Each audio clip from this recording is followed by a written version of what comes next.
নমস্কার বন্ধুরা, Tanuja kitchen with village ফুডে আপনাদের সকলকে স্বাগত। বন্ধুরা, আজ আমি ডিমের মধ্যে দুটো সেদ্ধ আলু দিয়ে দারুণ স্বাদের একটি রেসিপি বানিয়ে দেখাবো। এই রেসিপিটি খেতে তো সত্যি দুর্দান্ত টেস্টি হয় আর অবাক করা একটি রেসিপি। আপনারা দেখলেই বানাতে চাইবেন আর বানিয়ে একদিন খেলে রোজ খেতে চাইবেন। রেসিপিটি করার জন্য এখানে কিন্তু ডিম নিয়েছি, আমি হাঁসের ডিম নিয়েছি, আপনারা চাইলে মুরগির ডিম নিতে পারেন। বাড়িতে অনেক হাঁস আছে তো সেখান থেকে হাঁসের ডিম নিয়ে নিয়েছি। এখানে তিনটে হাঁসের ডিম নিয়েছি, কিন্তু তিনটে নেব না, দুটো নেব। দুটো ডিম হলে আজকে রেসিপিটি হয়ে যাবে পুরো পরিবারের জন্য। এখানে কিছু মশলা নিয়েছি, পেঁয়াজ কুচোনো, টমেটো কুচোনো, কাঁচা লঙ্কা কুচোনো, আদা রসুন আর লঙ্কা নিয়েছি। এখানে 5টে সেদ্ধ আলু। এবার দেখুন, রসুন লঙ্কা আদা আর জিরে ধনিয়া একসাথে পেস্ট করে নেব ভালো করে। এগুলো দিয়ে একটা ভালো মশলা বানিয়ে নিচ্ছি।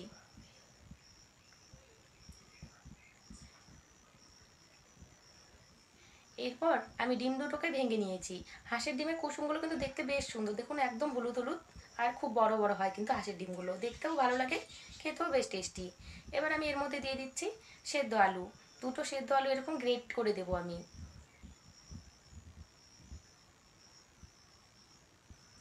দেখুন এরকম গ্রেট করে দিয়ে দিচ্ছি দুটো সেদ্ধ আলু। আর দুটো ডিম আর দুটো সেদ্ধ আলু দিয়ে বানিয়ে ফেলতে পারবেন পরিবারের সকলের জন্য দুপুরে লাঞ্চে এই দারুণ স্বাদের রেসিপিটি।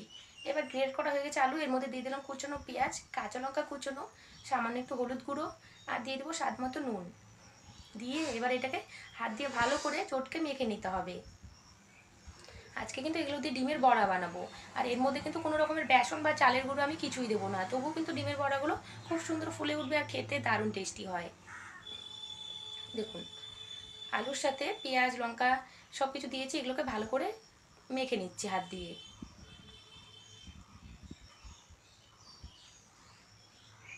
এবার ব্যাটারটা রেডি হয়ে গেল, এটাকে এবার বড়া আকারে ভাজতে হবে। এবার কড়াইয়ের মধ্যে তেল দিয়ে দিলাম বড়াগুলো ভাজার জন্য। এবার অল্প অল্প করে সেই আলু আর ডিমের ব্যাটারটা নিয়ে নিচ্ছি, নিয়ে এবার তেলের মধ্যে দিয়ে দিচ্ছি এরকম বড়ার শেপে। অল্প অল্প করে ব্যাটার দিয়ে দিচ্ছি তেলের মধ্যে, দিয়ে এগুলোকে 7-8 মিনিট মতো ভেজে নিতে হবে গ্যাসটাকে মিডিয়ামে রেখে ডিমের বড়াগুলোকে। দেখুন একবারে আমি এতগুলো দিয়েছি। এবার দু পিঠ উল্টে কিন্তু সুন্দর করে লাল লাল করে ভেজে নিতে হবে এই ডিমের বড়াগুলোকে। এবার দেখুন এক পাশ হয়ে গেছে, এবার আমি অপর পিঠ উল্টে দিচ্ছি। ডিম দিয়েছি বলে এর মধ্যে কিন্তু তেলটাতে পুরো ফেনা ফেনা উঠে আসছে, ডিম ভাজলে এরকম হয়। এবার দেখুন অপর পিঠ কিন্তু আমি উল্টে দিয়েছি। এবার ডিমের বড়াগুলো কিন্তু একদম হয়ে গেছে, নামিয়ে নিচ্ছি। এইভাবে কিন্তু ডিমের বড়াগুলোকে প্রথমে ভেজে নিতে হবে।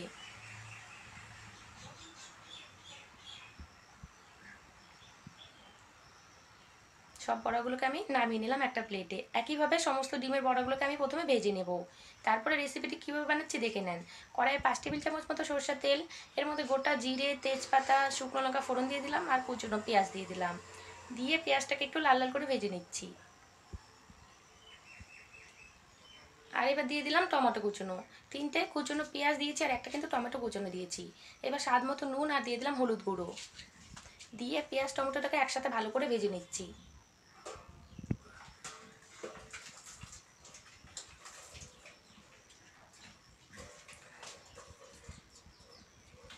এবার দিয়ে দিচ্ছি আমি এর মধ্যে সেই মশলাটা যে বেটে রেখেছিলাম, এটা রসুন আদা লঙ্কা জিরে ধনিয়া একসাথে বেটে রেখেছিলাম, এই মশলাটা দিয়ে দিলাম। দিয়ে মশলাটাকে ভালো করে কষিয়ে নেব। সামান্য একটু বাটিটা ধুয়ে জল দিয়ে দিলাম।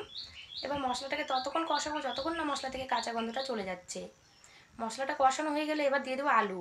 সেদ্ধ করে রেখেছিলাম 5টা আলু, সেখান থেকে 2টো আলু আমি ডিমের বড়ার মধ্যে দিয়েছি আর 3টে আলু এখানে কেটে দিয়ে দিলাম একদম ছোটো ছোটো টুকরো টুকরো করে।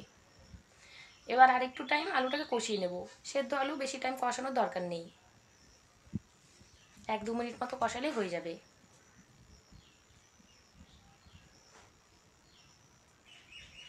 এবার ভালো করে কষানো হয়ে গেলে এর মধ্যে ঝোলের জল দেবো। 1/2 লিটার মতো জল দিয়ে দিচ্ছি।